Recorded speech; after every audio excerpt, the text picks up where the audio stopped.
Assalamualaikum warahmatullahi wabarakatuh, sahabat yang dirahmati Allah. Nabi Isa alaihi salam adalah salah satu nabi yang wajib diimani seluruh umat Islam di dunia. Beliau diutus oleh Allah Subhanahu wa Ta'ala kepada Bani Israel karena kesesatan yang dilakukan oleh kaum tersebut sepeninggal Nabi Musa alaihi salam. Tidaklah sempurna iman seorang Muslim bila tidak mengimani keberadaan salah satu dari 25 nabi-nabi yang memiliki kemuliaan di sisi Allah Subhanahu wa Ta'ala. Pada akhir zaman, Nabi Isa alaihi salam akan kembali turun ke bumi untuk membunuh Dajjal, musuh umat Muslim yang paling ditakuti karena kehebatan fitnahnya. Nabi Isa akan datang kembali ke muka bumi demi menegakkan kebenaran serta memberi petunjuk jalan menuju keselamatan. Selain itu, ia juga membawa misi penting untuk membunuh Dajjal. Dajjal akan menyebarkan fitnah, kemudian berusaha menyesatkan umat manusia agar jauh dari jalan Allah. Tipu dayanya amatlah dahsyat sehingga yang baik akan terlihat buruk. Namun, tahukah Anda mengapa justru Nabi Isa alaihi salam yang ditugaskan Allah Subhanahu wa Ta'ala untuk membunuh Dajjal? Mengapa bukan Nabi Muhammad Shallallahu Alaihi Wasallam yang secara syariat sebagai junjungan seluruh umat Muslim di dunia? Sejatinya, hanya Allah SWT yang tahu alasan mengapa mengutus Nabi Isa untuk membunuh Dajjal. Tapi sebelum lanjut, jangan lupa klik tombol subscribe, like, komen, dan lonceng notifikasi sahabat untuk mendukung channel ini agar terus menyiarkan syiar Islam. Serta silakan tulis harapan sahabat di kolom komentar. Semoga semakin banyak yang mengaminkan, maka makin cepat terkabul. Membuktikan Nabi Isa masih hidup. Alasan pertama yaitu membuktikan bahwa Nabi Isa masih hidup. Bangsa Yahudi dan Nasrani percaya bahwa Nabi Isa dibunuh dan disalib oleh orang-orang Romawi. Namun, sebenarnya Allah Subhanahu wa Ta'ala menyelamatkannya dengan menggantikan peran Nabi Isa alaihissalam kepada orang yang wajahnya diserupakan dengan beliau. Sedangkan Nabi Isa alaihissalam sendiri diangkat ke langit atas izin Allah Subhanahu wa Ta'ala. Karena ucapan mereka orang Yahudi, sesungguhnya kami telah membunuh Al-Masih Isa putra Maryam, Rasul Allah. Padahal mereka tidak membunuhnya dan tidak pula menyalibnya, tetapi yang mereka bunuh ialah orang yang diserupakan dengan Isa. Ini sesuai dengan Al-Quran surat An-Nisa ayat 159 yang artinya, tidak ada seorang pun dari ahli kitab kecuali akan beriman kepadanya Isa sebelum kematiannya. Dan di hari kiamat nanti, Isa itu akan menjadi saksi terhadap mereka. Hal ini membuktikan bahwa tuduhan bahwa Nabi Isa telah disalib oleh kaum Yahudi adalah salah. Sebab selama ini kaum kafir mempercayai bahwa Nabi Isa sudah wafat. Sementara Allah menegaskan dalam firman-Nya bahwa Nabi Isa telah diangkat ke langit sebelum kaum Yahudi membunuhnya. Di hari akhir, Dajjal muncul dengan segala tipu dayanya, kemudian dibaiat oleh kaum Yahudi. Kaum Yahudi juga bersedia menjadi bala tentaranya dengan keinginan membalas dendam terhadap kaum muslimin. Kemudian Allah menurunkan Nabi Isa yang menurut mereka sudah mereka bunuh di masa lalu. Allah menolong Nabi Isa sehingga berhasil membunuh Dajjal dan mengalahkan bala tentaranya. Di masa itu, mereka sama sekali tidak bisa lolos. Bahkan jika ada seorang Yahudi yang bersembunyi di balik pohon, batu, atau dinding, maka benda-benda itu akan berseru, "Di sini ada orang Yahudi." Dekat dengan Nabi Muhammad. Salah satu nabi yang memiliki kedekatan khusus dengan Nabi Muhammad adalah Nabi Isa. Aku adalah manusia yang paling dekat dengan Isa bin Maryam. Antara zaman kami berdua tidak ada nabi yang memisahkan.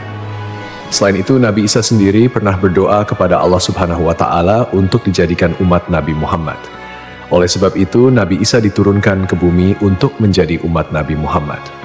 Pasalnya, berita tentang keistimewaan Rasulullah Shallallahu Alaihi Wasallam memang sudah diketahui pada zaman Nabi Isa.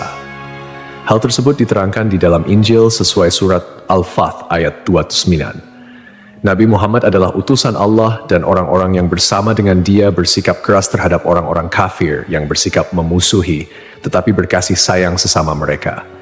Itu adalah sifat-sifat mereka yang diungkapkan dalam Taurat dan Injil.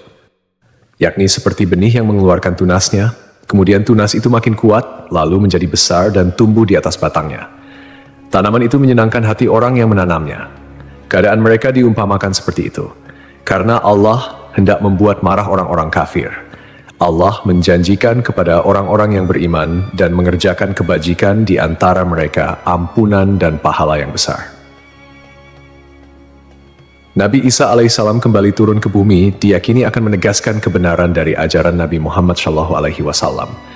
Tidak bisa dipungkiri bahwa saat ini banyak umat Nabi Isa yang tidak menerima ajaran Nabi Muhammad SAW.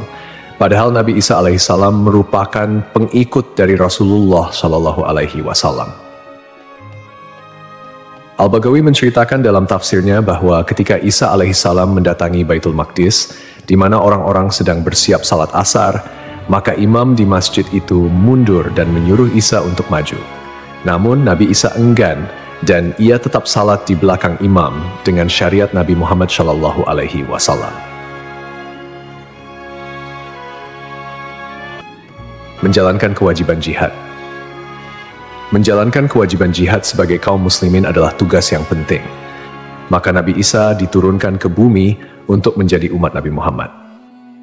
Keistimewaan Nabi Muhammad memang sudah diketahui sejak masa Nabi Isa dan diterangkan di dalam Injil sesuai surat Al-Fath ayat 29, yang artinya, Muhammad adalah utusan Allah dan orang-orang yang bersama dengan dia bersikap keras terhadap orang-orang kafir, tetapi berkasih sayang sesama mereka. Kamu melihat mereka ruku dan sujud mencari karunia Allah dan keridhaannya. Pada wajah mereka tampak tanda-tanda bekas sujud. Demikianlah sifat-sifat mereka yang diungkap Taurat dan sifat-sifat mereka yang diungkapkan dalam Injil. Saat Nabi Isa turun ke bumi, Dajjal sudah berada di tengah masyarakat dan memperdaya manusia. Sebagai kaum muslimin, Nabi Isa berkewajiban untuk berjihad melawan Dajjal dan bala tentaranya. Menjalankan kewajiban jihad. Allah Subhanahu wa Ta'ala memilih Nabi Isa alaihissalam untuk membunuh Dajjal sebagai bentuk penegasan terhadap kebenaran agama Islam. Sebagian umat Nabi Isa masih belum menerima ajaran Nabi Muhammad dan masih memandang Nabi Isa sebagai anak Allah Subhanahu wa Ta'ala, walaupun Nabi Isa sendiri menolak klaim tersebut. Nabi Isa sebagai nabi yang jarak paling dekat dengan Nabi Muhammad.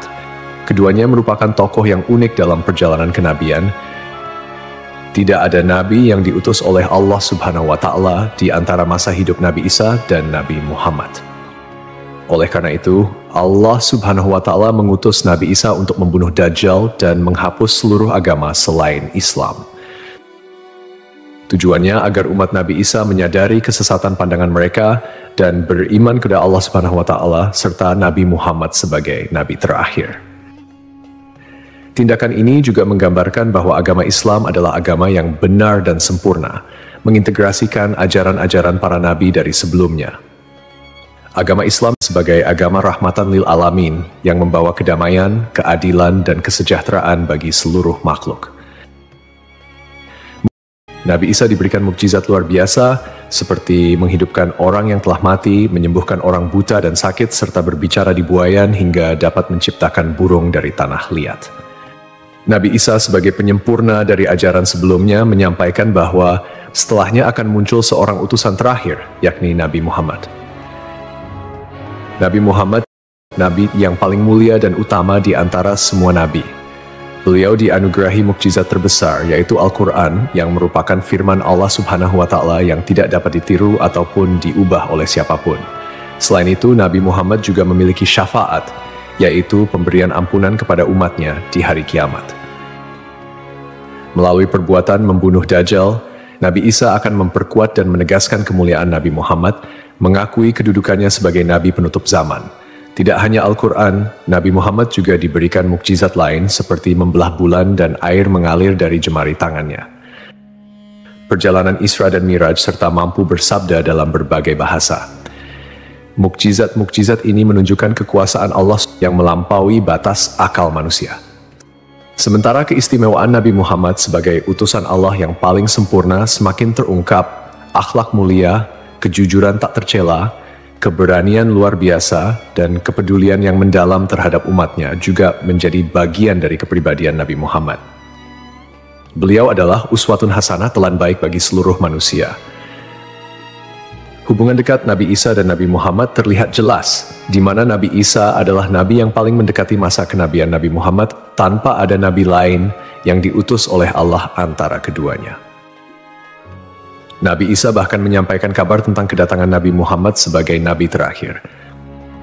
Beliau mengakui bahwa Nabi Muhammad adalah nabi penutup para nabi dan menyatakan persaudaraan di antara mereka, cinta dan saling menghormati. Nabi Isa dan Nabi Muhammad menjadi bukti kebersamaan spiritual dengan mengakhiri keberadaan Dajjal. Nabi Isa secara simbolis menegaskan kemuliaan Nabi Muhammad dan menghormati sebagai nabi akhir zaman. Untuk dikembalikan ke tanah. Alasan selanjutnya, Nabi Isa alaihissalam akan dikembalikan ke bumi sesuai kodrat manusia yang tercipta dari tanah. Hal tersebut sebagaimana yang dijelaskan pada surah H ayat 5 yang artinya, dari bumi kami menciptakan kamu, dan kepadanya kami akan mengembalikan kamu, dan daripadanya pula kami akan mengeluarkan kamu pada kali yang lain. Nabi Isa alaihissalam diturunkan ke bumi juga menandakan bahwa ajalnya akan tiba. Setelah wafat, Nabi Isa alaihissalam akan dimakamkan di tanah suci, lalu dibangkitkan kembali bersama manusia lain di hari kebangkitan. Mengenai lokasi makam Nabi Isa alaihissalam, terdapat perbedaan pendapat di kalangan ulama. Sebagian ulama mengatakan lokasinya terletak di Bait al-Maqdis, dan sebagian lainnya mengatakan akan dimakamkan bersama Nabi Muhammad SAW. Sebagai muslim yang beriman, tidaklah pantas bagi kita untuk membanding-bandingkan siapa nabi yang lebih hebat, karena semua nabi yang diutus oleh Allah Subhanahu wa Ta'ala mempunyai tujuan yang sama, yaitu mengajak tauhid, mengagungkan kebesarannya. Nabi Isa alaihissalam selain ditugaskan Allah Subhanahu wa Ta'ala untuk membunuh Dajjal pada akhir zaman, ternyata beliau juga akan memiliki tugas dan maksud tertentu yang pada intinya adalah menegaskan ajaran yang dibawa oleh Nabi Muhammad SAW kepada seluruh manusia yang ada di dunia. Semoga kita semua bisa memetik pelajaran. Wallahu a'lam.